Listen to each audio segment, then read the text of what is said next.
দর্শক বন্ধু, আজ আমি তোমাদেরকে দেখাবো একটা ব্লাউজের মধ্যে আমরা মোট কটা হুক বসাবো এবং হুকগুলিকে কোথায় কোথায় বসাবো। খুব গুরুত্বপূর্ণ একটা বিষয়। আমরা ব্লাউজ যত ভালোই বানাই না কেন, যদি হুক লাগানো সঠিক না হয় ফিনিশিং কিন্তু একদমই ভালো আসবে না। তো ভিডিওটি দেখে দেখে করতে চাইলে টাইম লাইনে শেয়ার দিয়ে রাখবে, ভালো লাগলে অবশ্যই একটা লাইক দেবে।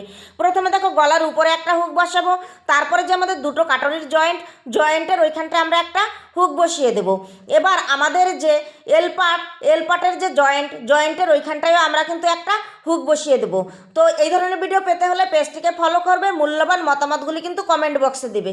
এবার দেখো কোমরের ওইখানটাও একটা হুক বসিয়ে দেবো। এবার আমাদের বেল্টের যে জয়েন্ট এবং কোমর, এই দুটো অংশ কিন্তু এইভাবে দেখো ভাঁজ করে দেবো। ভাঁজ করে যে মিডিল আসবে সেই মিডিলের মধ্যেও কিন্তু একটা হুক বসিয়ে দেবো।